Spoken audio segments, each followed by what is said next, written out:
Think about the last time you sent an angry email. Oh, yeah. We've all been there. Right. Or um, maybe just the last time you snapped at your partner over something completely trivial, like, you know how they loaded the dishwasher. A classic dishwasher argument. Exactly.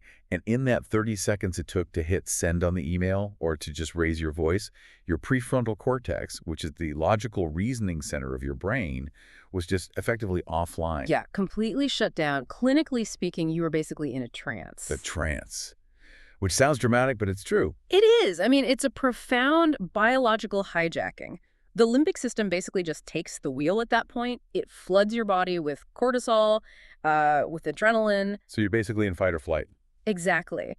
And in that moment, your entire reality just narrows down to a single, hyper-focused point of threat or pain. And usually, you know, when we talk about a physical injury or a threat, there's this expectation of precision. What do you mean by precision? Like, if you break your arm, the x-ray shows that jagged white line, right? And the doctor just points at the screen and says, well, there it is. Right, right. It's binary. It's either broken or not broken. Exactly. You put a cast on it, and you know the exact protocol for how it's going to heal. We really crave that kind of visibility, don't we? Oh, for sure. We want our pain to just be categorized. We want this sterile, completely predictable blueprint for repair. But the moment we step into the world of our internal lives, you know, our emotional reactivity or sudden anxieties, that x-ray machine is just completely useless. Yeah, you're staring into diagnostic muddy waters at that point. Totally. You cannot simply apply a plaster cast to a sudden, crushing wave of inadequacy that hits you during a performance review. No, you really can't, because when we are caught in an emotional storm like that, clarity is, well, it's the very first casualty. Yeah, you just feel the squeeze. Right. You feel this suffocating reality of the pain, and you're basically left without any discernible map for how to navigate your way back to baseline. Okay, let's unpack this, because providing that map is exactly what we are doing today. Yes, it is. We are exploring a psychological framework that acts as both an emotional x-ray and really a rigorous healing protocol. It's an incredibly profound practice. It's called RAIN. R-A-I-N. Right, which is an acronym that stands for Recognize, Allow, Investigate, and Nurture. It was developed and really popularized by the clinical psychologist and meditation teacher, Tara Brach. And the stack of sources we are pulling from for this deep dive is just exceptionally rich today. Oh, it's fantastic. We are looking at extensive excerpts from Tara Brach's blog, spanning several years, actually. Yeah, plus transcripts from her guided meditations on platforms like Insight Timer. And we also have the comprehensive study guide for her acclaimed book, Radical Compassion, plus some very detailed protocols from 2025 outlining how to practice this method relationally, you know, with a partner. But the mission for today's deep dive is a little different than our usual format. It's much more hands-on. Right. We aren't just going to sit here and give you a dry, Wikipedia-style summary of what RAIN is. Nobody wants that. No. Instead of talking about this concept, we are going to guide you through it. Step by step. Exactly. This entire deep dive is custom designed to serve as a practical, real-time meditation session for you. We are going to pause at each of the 4 steps of RAIN, and we'll deeply explore the neurobiology, the psychology, and the fundamental mechanics behind why they actually work. So whether you're dealing with a relatively minor friction, maybe like an annoying passive-aggressive comment from a colleague at work. Right, or something bigger, like a deeply entrenched recurrent argument with a spouse. Or even just chronic free-floating anxiety.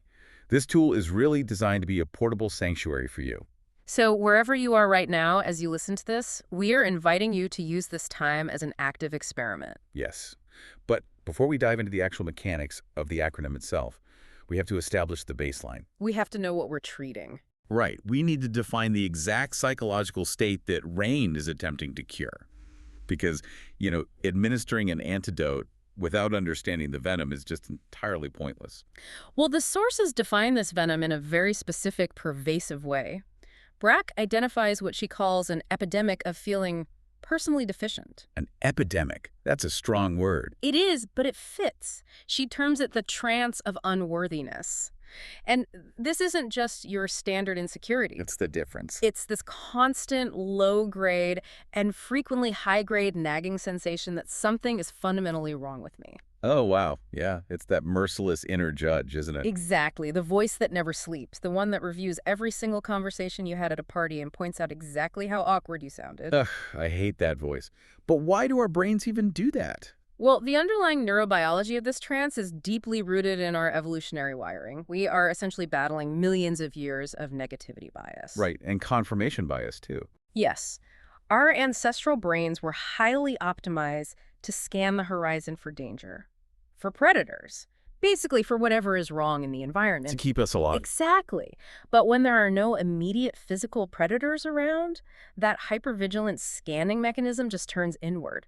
Oh, that makes so much sense. We relentlessly scan our own behaviors, our own thoughts, and our own appearances for flaws. And because of confirmation bias, once we spot a perceived flaw, we begin building this ironclad legal case against ourselves. Wow.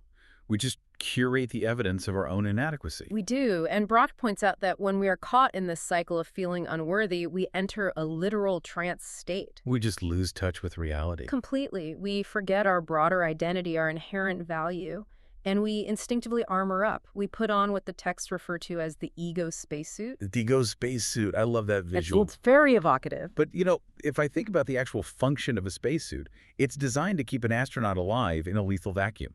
It regulates temperature, it provides oxygen, it deflects micrometeoroids.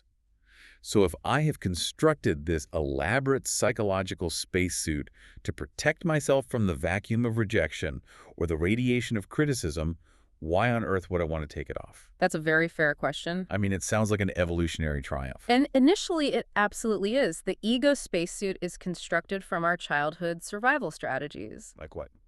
like our tendencies to pull back and isolate, or maybe to lash out defensively, or to overwork for validation, or to become chronic people pleasers. No. In a volatile environment, those defenses are brilliant.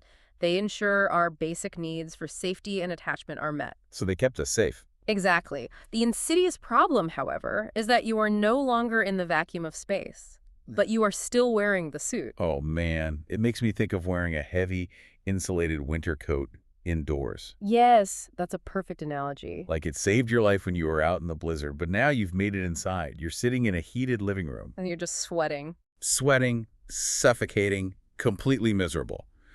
But you refuse to take the coat off because your brain is still convinced the blizzard is happening. It is happening in your mind, except it's actually much more insidious than a winter coat because this suit is invisible. Right? You don't even see it. You don't realize you're sweating because of the coat. You just think the room is fundamentally broken or that your body is failing. Wow. The defense mechanism essentially outlives the threat. And then the defense itself morphs into the primary source of your suffering.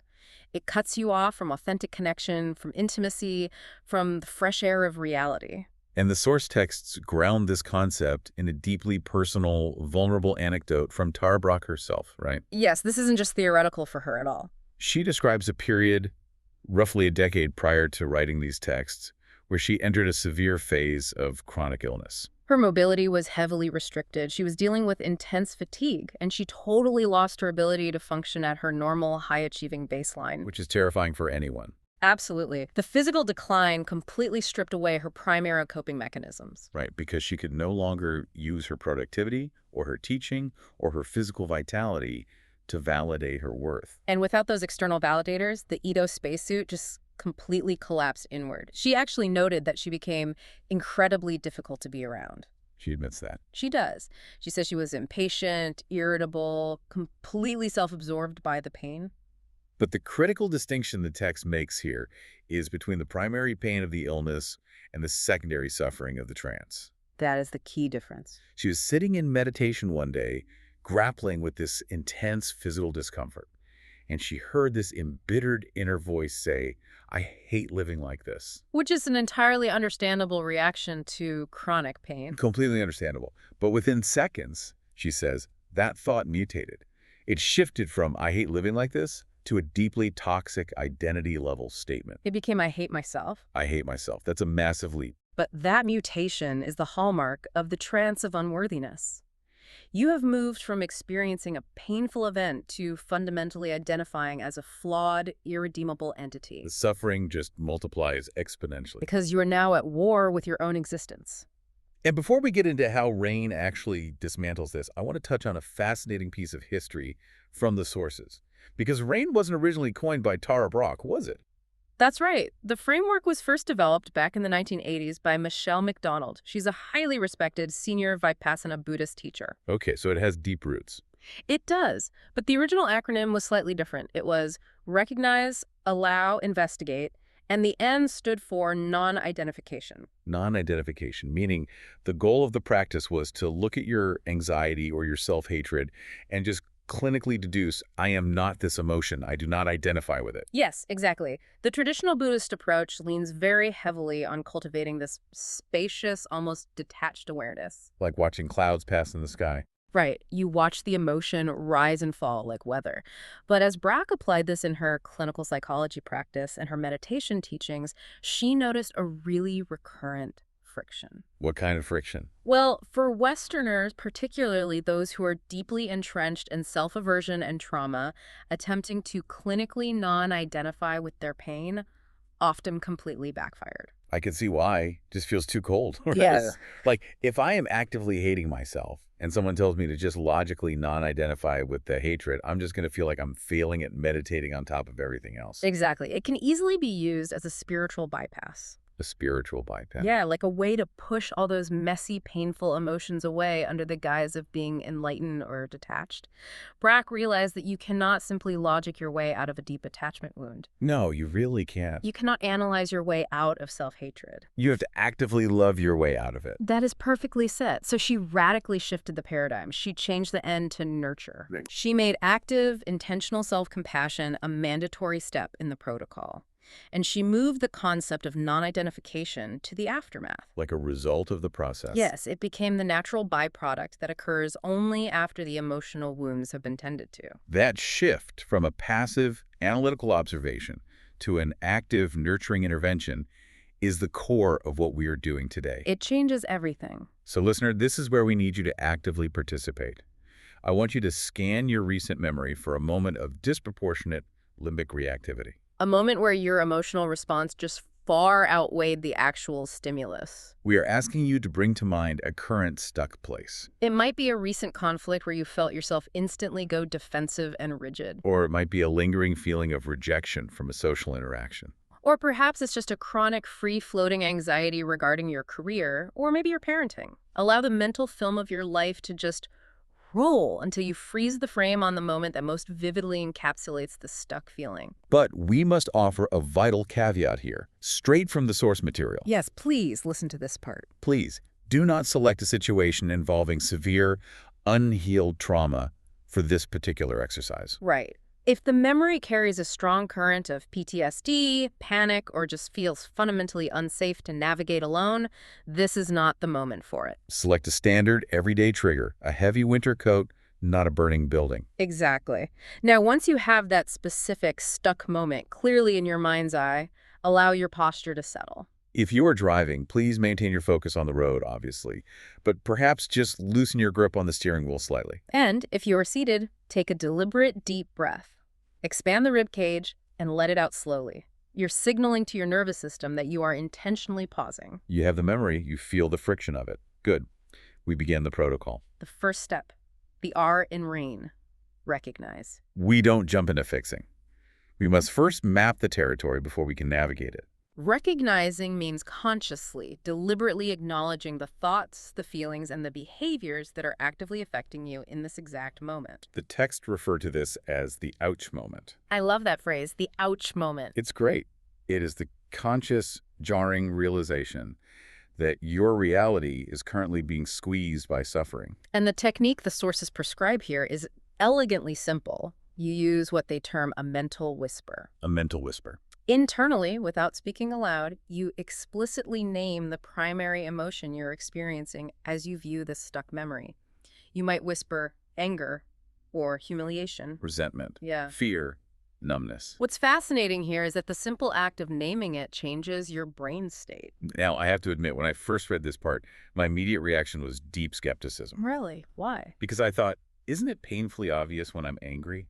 My jaw is clenched, my heart rate is elevated, I'm composing a furious monologue in my head.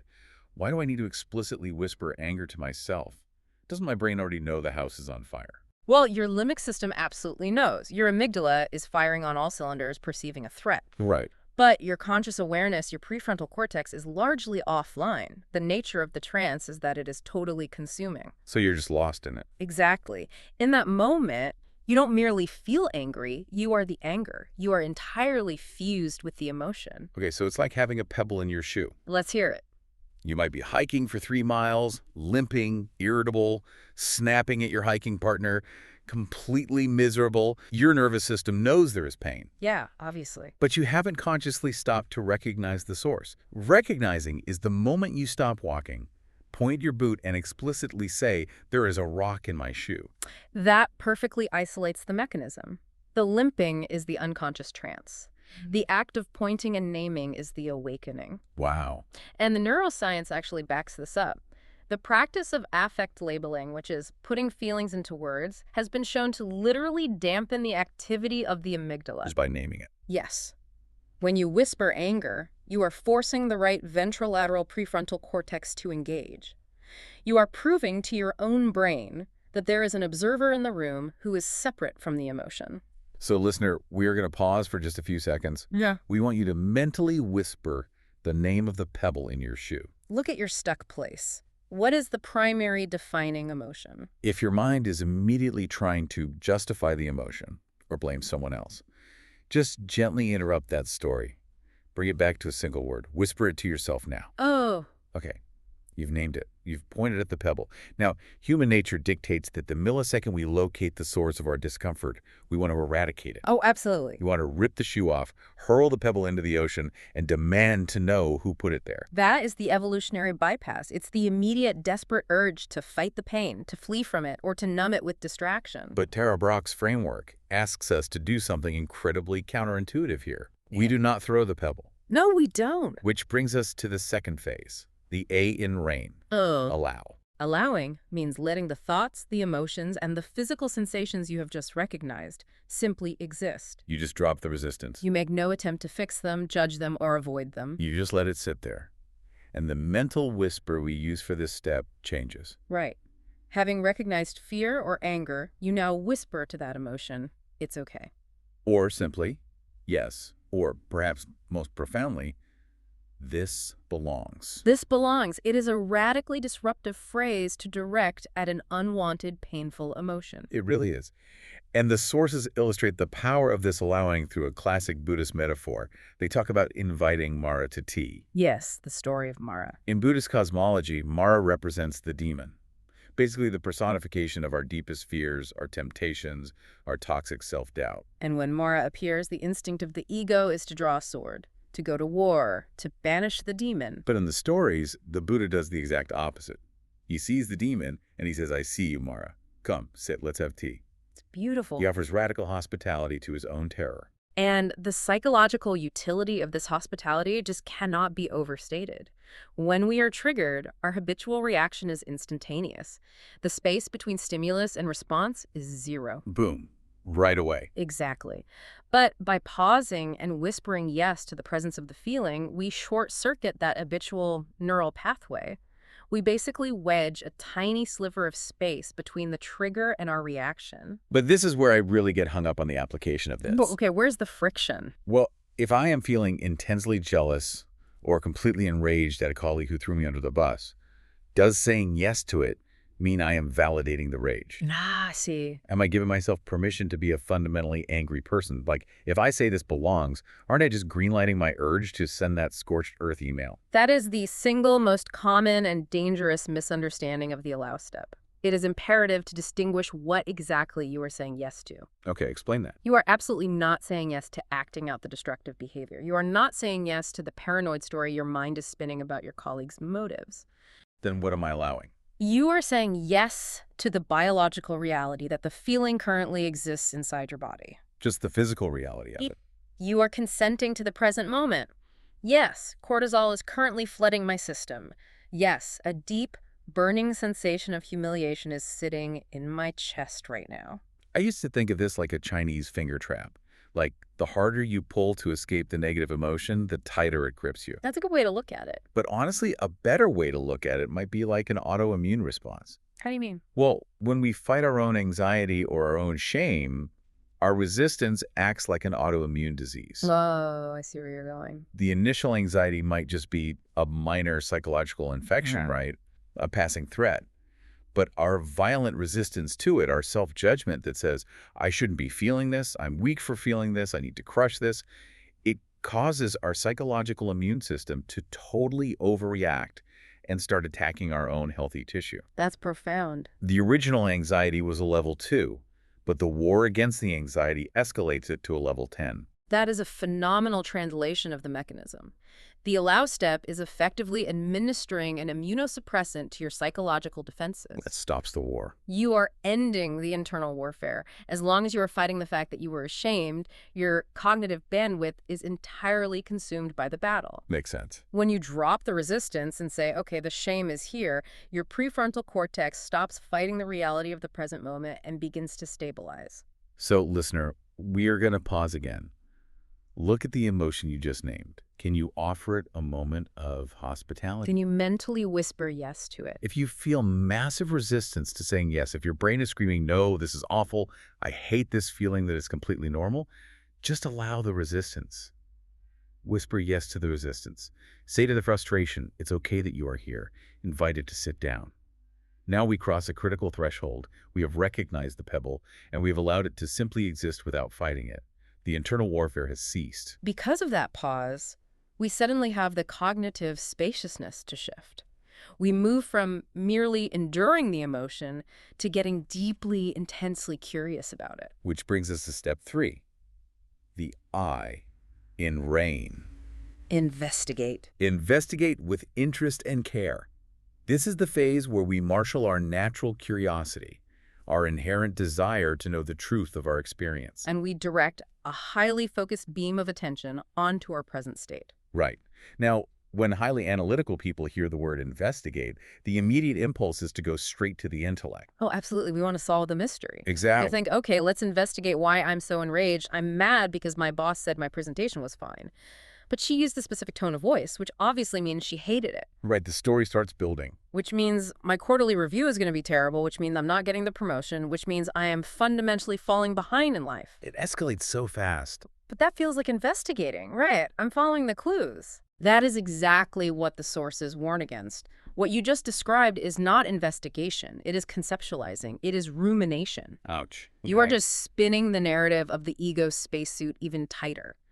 The texts are unequivocally clear that true investigation requires stepping entirely out of the cognitive analytical story. So what do we do instead? Tara Brach insists that we must execute what she calls a somatic U-turn. A U-turn, meaning we stop looking outward at the trigger and we violently pivot our attention inward. Yes, you pull your attention entirely away from the boss, the email, the spouse, the external drama, and you anchor your primary attention in the felt sense of the body. Here's where it gets really interesting. Because it's like checking a malfunctioning car. Let's unpack the car analogy. Analyzing the narrative is like sitting in the driver's seat, gripping the steering wheel, staring at a map, stressing out about the traffic, and screaming at the other drivers. Yeah. You are obsessed with where you are going and who is blocking you. But the RAIN method of investigating demands that you pull the car over, get out, and actually open the hood. You have to look at the engine. Exactly. You have to check the oil, listen to the timing belt, feel the heat radiating off the block. You are checking the physical, biological machinery of your body. The body is the engine, and it never lies. The mind will spin 1,000 different stories to protect the ego, but the body simply holds the score of the trauma. So true. So, in this phase, we ask specific, somatic questions. Listener, as you hold your stuck place in your mind, we're going to open the hood. Drop the story of why you're upset and ask yourself this first question from the text. What most wants my attention right now? Scan your body. Where is the energetic gravity of this emotion centering? Next, where specifically do I feel this in my physical body? We want you to locate the exact coordinate. Is there a vice-like tightness across your chest? Is your throat constricting as if you are being choked? Is there a hollow, sinking, nauseous feeling right behind your navel? The sources offer a profound piece of advice here. They say, let your posture physically express the emotion you are contacting. Notice if your hands have unconsciously curled into tight fists. Notice if your shoulders are hiked up around your ears in a defensive crouch. And don't correct it. In fact, lean into it. Yes, let your facial expression fully, shamelessly mirror the internal state. We spend our entire adult lives curating a poker face, right? Right. We're terrified of showing vulnerability. Right now, let the mask drop. If you are angry, let your brow furrow deeply. If you are grieving or ashamed, let your face soften, let your shoulders slump. Feel the literal physical shape of the emotion. We do this because the physical manifestation is the gateway to the core vulnerability underneath the ego defense. It's how we get inside. Yes. When you are fully anchored in physical sensation, when you are touching the raw heat of the engine, you can then ask the next layer of investigation. What's the question? You ask, what am I believing about myself right now? Oof. That is where the X-ray hits the bone. It is uncomfortable, but absolutely necessary. Is the core belief that you are inherently unlovable? Or is it the belief that you are going to fail and be exposed as a fraud? Is it the belief that you are invisible and that no one actually cares about your needs? Hold that belief in your mind and notice how the physical constrictions in your chest or your gut intensify. You are mapping the exact architecture of your trance. And once you have located that most vulnerable, hurting place inside that tight throat or that hollow stomach, the texts guide us to the deepest, most pivotal question of the entire practice. You speak directly to that physical place of pain, and you ask, what do you most need right now? How do you want me to be with you? What is the message you most desperately wish you could hear from someone you trust? Does that part of you need reassurance that it is safe? Does it need unconditional forgiveness for a mistake? Or does it just need silent companionship? Listen to what that wounded part is silently begging for. We have opened the hood. The investigation has revealed a raw, vulnerable, hurting place inside you. And that place has just communicated exactly what it desperately needs to heal. Now it is time to answer that call. This is where we break away from traditional analytical mindfulness and step into active healing. This is the final active step. Step 4, the N in RAIN, nurture. Nurturing with radical self-compassion, this is the step Tara Brach elevated, recognizing that awareness alone is simply insufficient for deep healing. You can't just stare at the wound. No, this step is designed to directly address and heal what she terms attachment wounds and the holes in the soul. Holes in the soul. That phrasing implies a deep structural deficit. It really does. It speaks to the fundamental ways we were either not loved or made to feel deeply unsafe earlier in our lives. And because nature abhors a vacuum, we spend our entire adult lives frantically trying to fill those holes with external things. Right, with career validation, with romantic obsession, with perfectionism. We outsource our healing. But the nurture step forces a paradigm shift. It teaches you to become the primary source of validation and safety for yourself. Because no one else can do it for you. Exactly. While self-compassion might begin to naturally stir when you investigate your own suffering, it only reaches its full transformative potential when you intentionally offer an active, deliberate gesture of care to yourself. And the sources are incredibly pragmatic about how to do this. Yeah. They don't just tell you to, think positive thoughts. No, they mandate physical action. Listener, if you are not driving, we invite you to actually perform this gesture right now. Take your hand and gently, firmly place it over your heart. Or, if it feels more comforting, place it against your cheek or cradle one hand in the other. Do not underestimate the neurobiology of this simple act. It's massive. The gentle pressure and warmth of your own hand stimulates the vagus nerve. Remind us what the vagus nerve does. It runs directly from your internal organs to your brainstem. This physical touch sends a literal biological signal to your nervous system that you are safe. It's like flipping a switch. It forces your parasympathetic nervous system to hit the brakes on the cortisol cascade. It bypasses the cynical, critical mind entirely and speaks the language of mammalian comfort. As you hold your hand there, feeling the warmth against your chest, the practice asks you to envision offering the exact quality of love or safety that your vulnerable part just requested. You might visualize a warm, radiant light washing over the tension in your chest. And we pair this somatic touch with whispered, intentional messages. The text provides several powerful options to try.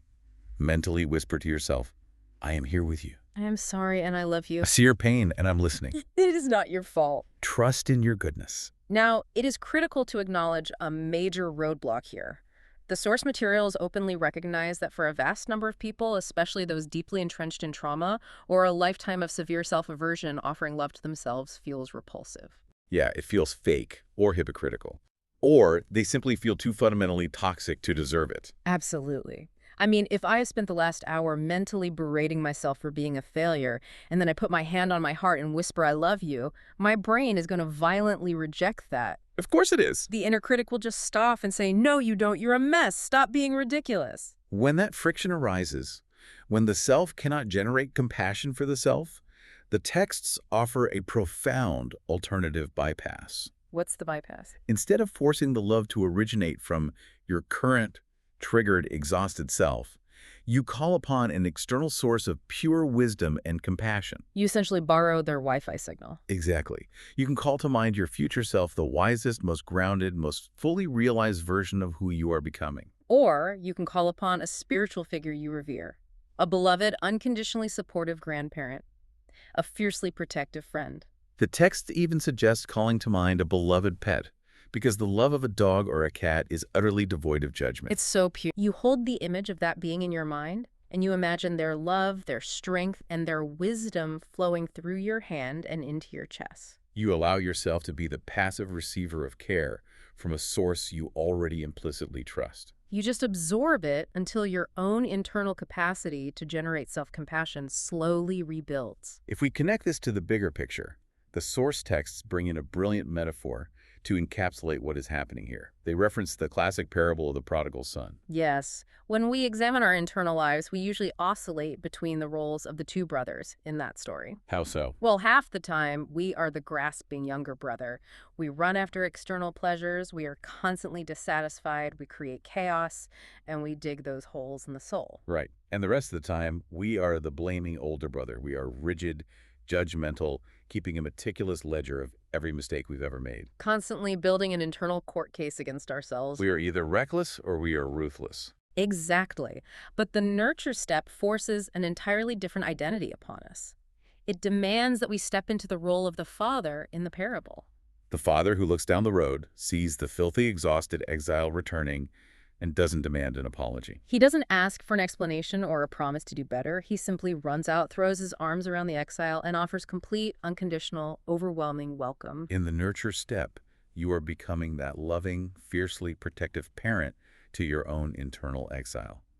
That is an incredibly moving framework. Listener, take a long moment here. Hand on your heart. Breathe slowly. Receive whatever message from whatever source that you most desperately need to hear right now. All right. We've walked through the entirety of the acronym. We recognized the pain, allowed it to exist, investigated the physical engine, and nurtured the wound. The active protocol is complete. And the immediate modern impulse is to say, great, meditation over, I feel a little better, time to open my inbox and get back to the chaos. But the sources are explicit here. If you immediately rush back into the doing of your life, you trample the harvest. You ruin the fruit of the practice. Yeah, you spend all this time plowing the hard earth, planting the seeds, watering the soil, and then you just walk away from the field right as the crops are sprouting. Precisely. Which brings us to the absolutely critical silent phase known as after the rain. Resting in the clearing.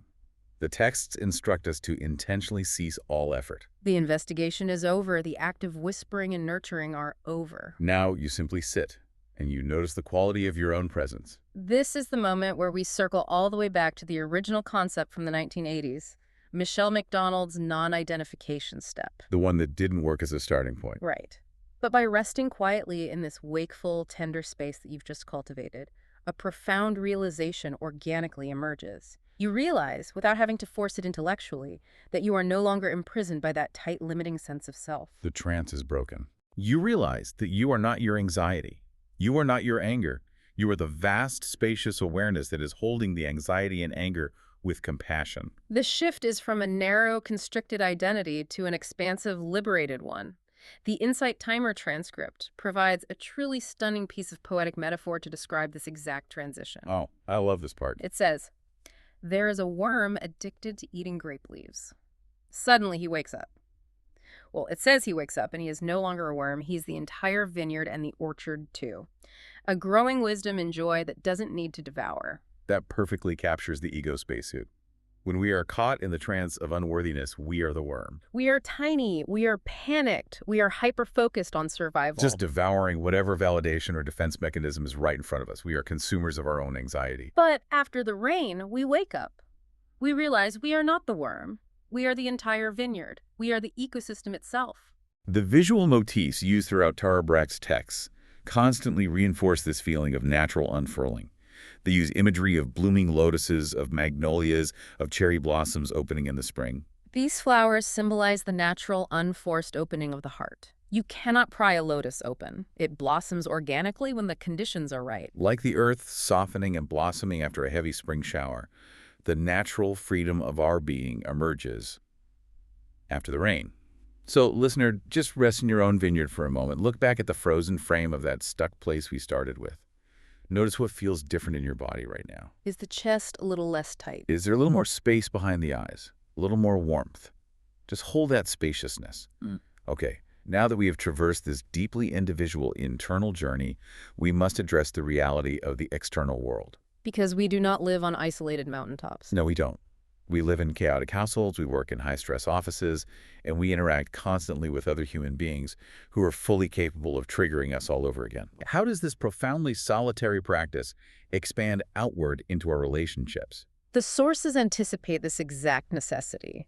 They provide a highly structured, rigorous methodology for expanding this practice into the relational sphere. It's detailed in a protocol released in 2025 known as the RAIN Partners Protocol. This moves RAIN from meditation to co-meditation. The concept is that you partner up with a trusted friend, a colleague, or a family member, and you commit to moving through this protocol together on a regular cadence, perhaps weekly or bi-weekly. The sessions are designed to take between 25 to 40 minutes, and the architecture of the session is meticulously rigid. Very strict. Yes. That rigidity is intentional. It creates the psychological safety required for deep relational healing. Let's break down the boundaries, because the constraints are the magic here.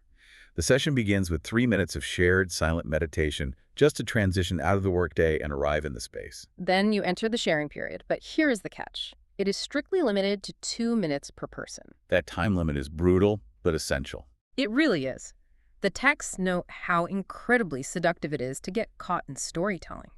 If you have 20 minutes, you will spend 19 minutes laying out the entire dramatic narrative. Oh, yeah. What your boss said, what you said back, the history of your boss's unfairness, what your coworkers think about it. The 2-minute constraint forces you to strip away the drama. You only have time to name the absolute essential context required to connect with the raw emotional core, the pebble in your shoe. You don't have time to explain the history of the shoe factory. You just have to say, I have a rock in my boot and it hurts. And while the speaker shares for 2 minutes, the listener is bound by a critical rule: total silence. Total silence. They offer only an open, compassionate physical presence. They do not nod in aggressive agreement. They do not gasp at the boss's audacity. They just witness. Then the roles reverse. After both partners have shared their 2-minute context, they transition into the core practice. Both partners simultaneously engage in the RAIN practice for 15 minutes. They can do this silently in their own minds, or they can play an audio-guided version, but they individually walk through recognizing, allowing, investigating, and nurturing the specific stuck place they just named to each other. And then, after the RAIN, there is a reflection period. 3 minutes each, answering 2 very specific prompts. What was challenging about this practice today? And what did I experience that I want to ensure I remember? This is followed by a brief period of unstructured sharing. But the true crucible of the RAIN Partners Protocol and the reason it is so effective lies in its golden rules. And non-negotiables. Right. Total confidentiality is assumed. You are advised not to choose topics that might trigger unmanageable trauma responses in yourself or your partner. But the most difficult, excruciating rule is this. Unless explicitly begged for, you must absolutely refrain from commenting, advising, or offering any form of counsel. You are not their therapist. You are strictly forbidden from attempting to fix the other person's pain. If your partner is crying or expressing profound confusion and hurt, you remain silent. You act exclusively as an interested, caring, steady witness. That's so hard. It is.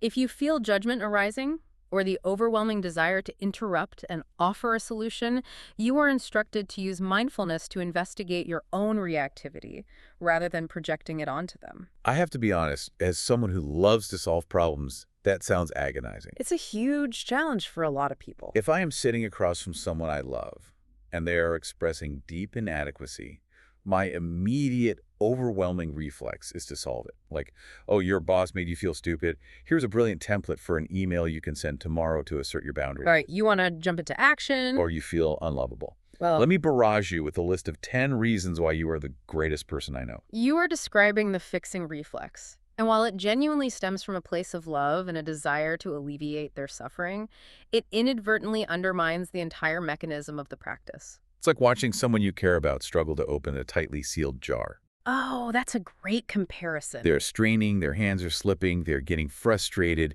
Your immediate instinct is to reach over, pry the jar out of their hands, and say, stop, just let me do it. And sure, maybe pop the lid off. But you have subtly communicated that they are incapable. You haven't helped them build their own grip strength. Exactly. In rain partnering, the deep structural healing does not come from you opening the psychological jar for them. It comes from them moving through the intense friction of the internal process, utilizing the rain steps, and arriving at the realization that they possess the internal strength and compassion to open it themselves. You are simply providing a highly secure, well-lit room for them to do that heavy lifting in, without the fear of being judged for struggling. That translates the dynamic perfectly. The silent partner provides the relational safety required for the speaker to lower their ego spacesuit. And cultivating this ability to sit as a compassionate, non-reactive witness to someone else's messy humanity has massive implications that extend far beyond our immediate circle of friends. And this is where the source material takes a profound turn. They explore how this foundational practice of rain is ultimately the key to dismantling what they call the unreal other. The concept of the unreal other is crucial to understanding our current societal friction. How do they define it?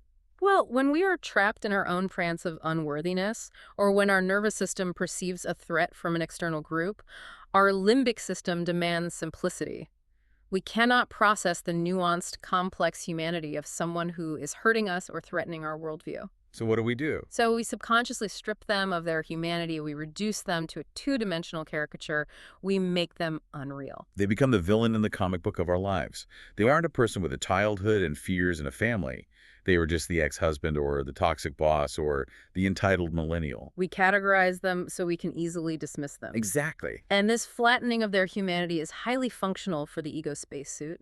It entirely justifies our blame, our simmering rage, and our implicit biases.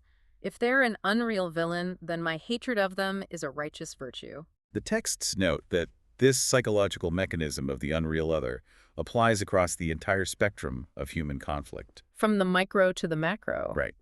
It applies to personal grievances like holding a 30-year grudge against a sibling over an inheritance, all the way up to the most intractable societal issues like systemic racism, international conflicts, and the extreme political polarization we see today.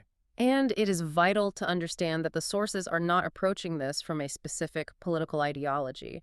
They are analyzing it purely as a psychological and biological phenomenon. It's about the mechanism. Yes, the process of sustaining the concept of an unreal other, maintaining the belief that an entire group of people is fundamentally defective or evil, requires a tremendous amount of continuous internal armoring. It takes effort to be that angry. We have to harden our hearts to maintain the anger. Over time, this chronic armoring leads to what the texts call empathy fatigue. Our nervous systems simply burn out from the exhaustion of carrying the armor. We become so exhausted by our own rage that we become numb. But here is the bridge. By rigorously practicing rain on ourselves, we begin to dismantle the mechanism that creates the unreal other. When we sit in the investigate step and we peer under our own hood, we realize that our own anger and defensiveness is almost always a mask for deep fear and unmet needs. Yes. When you have intimately contacted your own vulnerability, when you have had to put a hand on your own chest and whisper, "I'm sorry and I love you," to your own terror, your entire paradigm shifts. They'd have to. It becomes infinitely more difficult to look at the unreal other and not recognize that their hostility, their prejudice, or their greed is likely stemming from their own unhealed attachment wounds. They, too, are trapped inside a suffocating ego spacesuit, reacting out of a profound trance of unworthiness. It brings us to the concept of true forgiveness. And we need to be incredibly clear here, because forgiveness is often weaponized to silence victims. The practice of forgiveness, in this context, is not about letting someone off the hook for abusive or destructive behavior. It does not mean you don't enforce strict boundaries. Forgiveness is an internal mechanism, not a behavioral pass for the offender. It is the conscious decision to release yourself from the exhausting, toxic armoring of hatred. It's for you, not them. Exactly. It is the profound realization that the boundary between your own hurting internal exile and the external unreal other is actually an illusion. We're all participating in the same shared vulnerability of the human condition. Which is an incredibly challenging yet ultimately liberating place to arrive at. It is the ultimate fruit of the practice. We have covered an immense amount of ground today. We started by plunging into the murky, chaotic, diagnostic, muddy waters of our own emotional reactivity. We identified the suffocating nature of the ego spacesuit and the trance of unworthiness, and we walked step by step through the protocol for finding our way out. We learned the neurobiology of recognizing the ouch moment. We allowed the pain to exist, inviting Mara to tea to stop the autoimmune response. We investigated by making a radical somatic U-turn, peering under the hood of the body. And we nurtured our internal exile with the radical, tactile compassion of a welcoming father. Ending with the expansive, beautiful realization, after the rain waking up from the devouring worm to realize we are the entire vineyard, I want to genuinely commend you, the listener, for participating in this. It's hard work. It really is. Whether you just brought a minor daily friction to mind or you navigated a heavier, more complex, stuck place, you have just actively practiced the transition from a fearful trance to natural, loving awareness. And we must reiterate what the source texts stress. This is not a magical one-shot cure. It is a practice. You have to keep doing it. The ego spacesuit will inevitably re-engage tomorrow, but you now possess a tool, a portable sanctuary that you can return to wherever you find yourself lost in the dense, reactive forest of your life, needing to rapidly create a clearing of sanity. Exactly. You have the map now. But before we sign off, this entire deep exploration leaves us with a final, vital provocation to consider. This raises an important question. We spend an incalculable amount of our limited time on this earth at war with our own minds. We exhaust our cognitive bandwidth and our emotional reserves trying to fix, hide, or punish the parts of ourselves that we mistakenly believe are fundamentally broken. Right. If you were to finally drop the resistance, if you finally took off that heavy winter coat indoors and stopped spending all your internal energy fighting your own experience, what magnificent, beautiful things would you suddenly have the energy to build in the real world? Something to mull over as you step out of the clearing and back into the complexity of your day. Thank you so much for taking this deep dive with us. We'll see you next time.